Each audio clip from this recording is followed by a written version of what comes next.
Let's see, we need all the participants. I think we've got the team. We call them the Navy SEAL team. Thanks to everyone for coming. That was a remarkably good and thoughtful analysis of carotid stenting, Mark, and I'll have to say I learned a lot from that, and really appreciate all the contributions that you've made. And our common bond is I was at the Mayo Clinic for almost 20 years, and it gave me a good start too. So. Good morning. I'm Jeb Hallett. I'm a vascular surgeon at Roper St. Francis and also clinical professor at the Medical University, where we have a combined residency now, which is going well. I'm also Chief Medical Officer for the Roper St. Francis Physician Partners Network.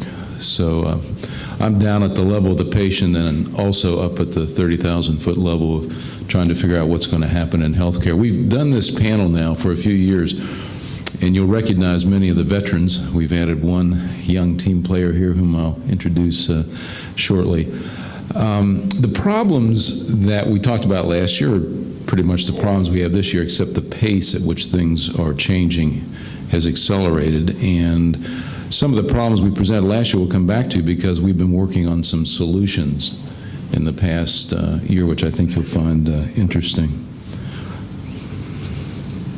So I always like to think about other areas that have developed perfection and coordination in how they do things, and probably the airline industry and the military service are best examples in this country. And I don't know how many of you have ever been on an aircraft carrier. I had the opportunity to go out on the Reagan a few years ago, and it's a pretty amazing, and I sort of think of the aircraft carrier as sort of the flagship hospital, and on deck you have all the expensive professionals, your doctors, your advanced clinical practitioners, and others.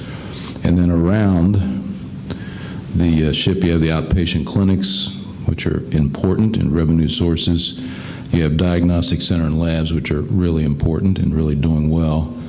And then you have these outpatient surgical units, which I think right now are problematic for many hospital systems if they're in private hands. And then an area that is coming rapidly, and Matt Severance here from Roper has really helped us lead in this direction, has been the importance of home health and palliative care, which is going to increase in our lifetime. So all of these are moving.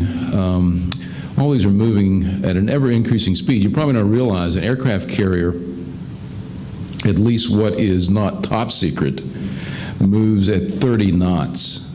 And probably in battle conditions, that big boat can move at 40, 45 knots. Now think about that. So we're being asked to move at a much faster pace in healthcare. And why is that? You can argue whether it's 8,000 or 10,000 people per day turn 65, but it's a large number. The pressure to deliver what's called value care at a lower cost, and value is quality, which is really less inappropriate care for less money, that pressure is increasing, again, rapidly. And there are a number of disruptive technologies and new processes of care that are coming really fast and furious, and we'll touch on some of these. And then you have this thing called the Affordable Care Act. You have more health care regulation. You have a lot of FDA scrutiny and all these perplexes. So you might think that this is like a tsunami. I don't think this is really like an overwhelming tsunami. And I don't think you have to, jump now. I think what you have to think about is shown in the example of this ship are some of the new ways or new technologies that help you get through this little device here. This is not the usual lifeboat that we are familiar with. This is a modern way to survive a sinking ship. And I think what we're seeing now is more of a professional evolution. I was thinking about this the other day. I was reading a book about Little Bighorn. I just thought, the U.S. Cavalry's been around since 1775. Does a cavalry officer who's in Iraq now or wherever look like the guy from 1775? No, it looks like the guy there on the right who has a lot of technology, has changed the way they do things, have adapted to warfare. So we're just being asked to evolve. So here are the challenges that we're going to touch on this morning. We have a critical provider shortage that's coming. Doug Bulling's going to comment on that. Everything's going to be bundled probably shortly. EVAR's coming. The very threatening thing is the global going away. Everyone's fighting that, but it's probably going to happen. And then Medicare just announced that within 3 years, they've accelerated this.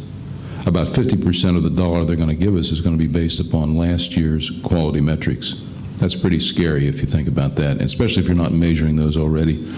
And then you have all these highly competitive, less expensive options.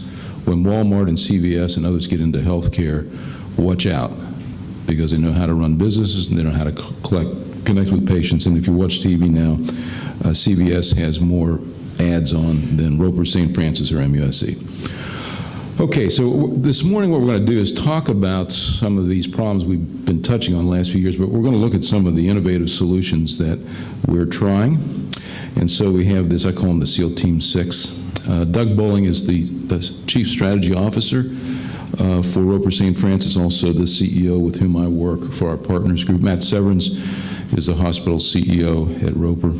Doug Fraser is a new member of our team. He's a compliance attorney at Roper St. Francis, and I've learned more from him in the past year about how to behave than probably I'd ever thought about.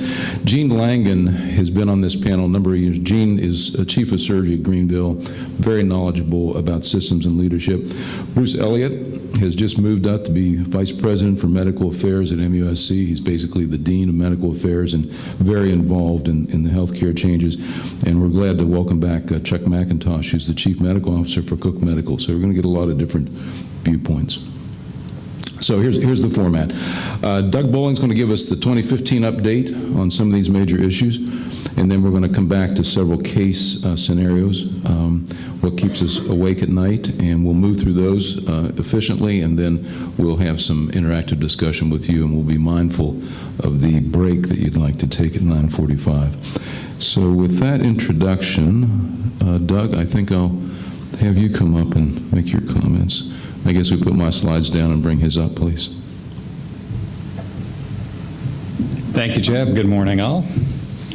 Cheery group this morning, I hope, because my talk may not be that way. So Jeb asked me to talk about the looming physician shortage. I spoke to this group last year, talked a lot about the aging boomer population. So just for the sake of full disclosure, I thought I'd let you know where I stand on this issue up front, and that will kind of paint the upcoming slide deck. So where do I stand on physician shortage? Essentially, I think it's the doomsday. I really do. I don't see any bright side of this, so we're going to have to do something about it. So why do I say this? We have an aging physician population. We have an aging population. We have disparate generational work ethics, and we have women and men with babies, families, and et cetera. And they're really shaping the way things will be going forward. So looking at the numbers today, and I really decided to focus on vascular surgery for this talk this time. Out of the 830,000 physicians in the U.S., 3,130 are vascular surgeons. Most of those, as you can see, are in patient care areas, with a few in teaching, research, and then the group of 250 that classified themselves as other, and I'm not exactly sure what that was. By gender, very unusual. As a matter of fact, vascular surgery is only one of 3 or 4 of the smallest number of women represented within the subspecialty. As you can see today in vascular surgery, 90% are male, just less than 10% women in the practice. The amount of population that it takes right now to support a vascular surgeon, one of the highest across all subspecialties. It takes a population of just over 100,000 people to support a single vascular surgery practice. And then by age, vascular surgeons are very close to the norm. Unfortunately, the norm right now across all subspecialties is that about 43% of physicians are over age 55. In vascular surgery, that number is slightly less, with just over 40% of all vascular surgeons today are over age 55. And there are also gender and generational differences that have to be dealt with. Articles all over the place.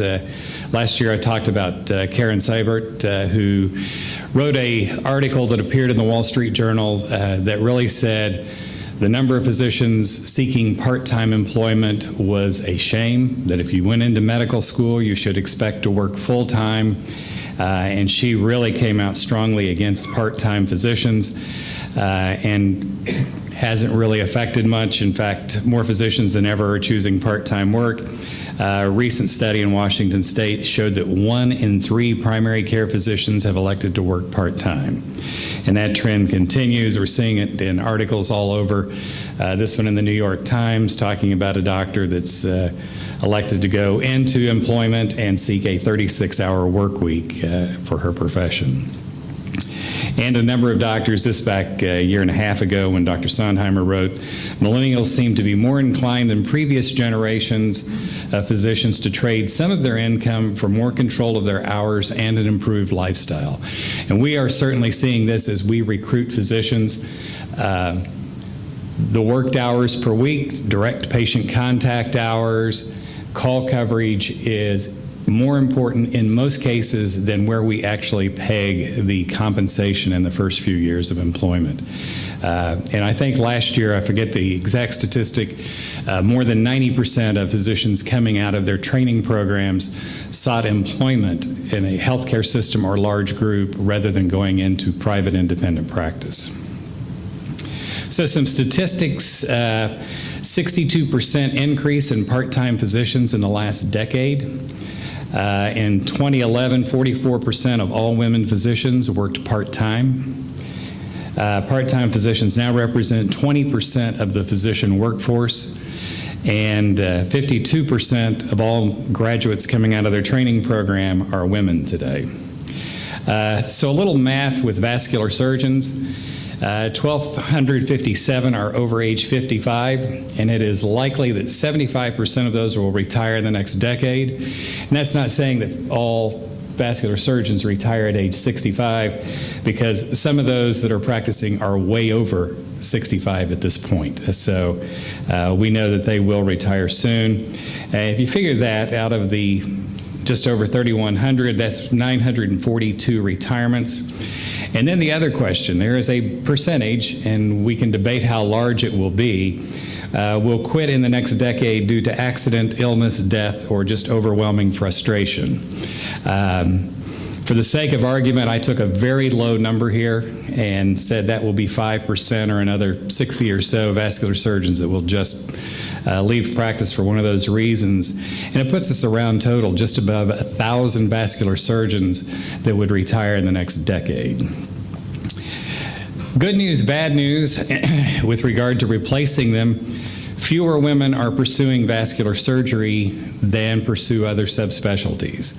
Right now in the training programs, it's about 25% of the residents and fellows in vascular surgery are women. That compares to 52% across all subspecialties. And that being said, today's women vascular surgeons are not as old as the men. You can look around the practices and see that with women being relatively new into vascular surgery, very few of them are over age 55. So what it means going forward is that percent in the specialty will grow beyond the 25%. The pipeline, what's being trained and what's coming out, it nowhere near matches the need if we have that much retirement in the next decade. You can see the low in 2010 there, and where we were with vascular surgery and matches in 2014, 51 at the high there, which is less than half of what we would need per year.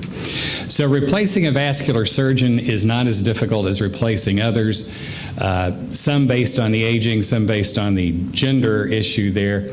But if we take a baby boomer vascular surgeon that retires, we know that 25% of the replacement will be with women, and about 40% of those will work part-time.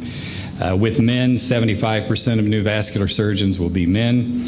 7% of those will elect to work part-time. And what it amounts to is that for each vascular surgeon that we had in 2000, it only equals a 0.9 vascular surgeon from people coming out of their training programs. So if 1,005 vascular surgeons retire in the next decade, it will take over 1,100 to replace them. And it will only take 1,100 if baby boomers don't grow old, if the population doesn't increase, and vascular disease remains constant. And I would hypothesize that none of those three will happen. So it will take significantly more than the 1,100 to replace the 1,000 that retire. As far as the aging goes, this is a graph showing the movement of the population. That big bulge and the black outline is the baby boomers. There they are in 2000 with the median age of about 40 years of age. And you can just see how that moves up to 2010. Their median age is 50. And by 2020, that median age is 60 years old. Not a clinician, but I'm going to guess as the population raises to a median age of 60, we're going to find more vascular disease in that group. And they, by far, are the largest of the generations. You can see this. This is a worldwide trajectory of disease. Heart and ischemic vascular disease, you can see the growth between 2000 and 2012. Stroke, number 2, with the increase worldwide. And then not as large in overall cause of death, but certainly in percentage growth. You can look down this chart and see diabetes mellitus and hypertension and the growth percentages that those are seeing. Just leading causes of death, and if you look how these compare to vascular disease, heart disease, ischemic vascular, number 1, stroke down the list, and then you get to diabetes and others. So basically, over 1,000 vascular surgeons will call it quits in the next decade for one reason or another. And I think that's a very conservative number, because that 5% to accident, illness, injury, or just getting tired of practicing or having skill issues, I think is a very conservative number. Those replacing them will seek better lifestyles and shorter hours. And we are only training about half of what will be needed. So the fixes that might work in primary care, such as team medicine, don't work well for surgeons. A surgeon's kind of a one of in the OR. The incidence of vascular disease will rise for at least the next 2 decades. So we're going to have to train more or recruit from outside of the U.S. training programs to meet the need. Institutionally, I'll talk just quickly and then finish. This is a very difficult and costly issue. The questions we ask at Roper St. Francis: how many physicians on our medical staff retired in the last decade? We look back in the last decade to 2005 to current. Out of our 825 physicians on staff, we had less than 35 retirements as of age. But looking at that, what percent of our medical staff is over age 55? We happen to be right on the national norm at 43%. And how many of physicians will retire in the next decade? And even in asking physicians what their expected retirement plans are, we were shocked. Our answer was really that many. What it looks like for us out of 825 physicians is that we'll likely have about 350 retirements in the next decade. If 2/3 of those physicians over age 55 retire, and it's only 234 physicians, and then that other percentage, we come down to a number that is really a big number. Institutionally, we are looking at somewhere around $45 million in annual increased expenses to replace that retiring medical staff. And with my final note there, please don't tell our board yet. I think that would send them into a tailspin. So with that, I will end and pass it back to Jeb.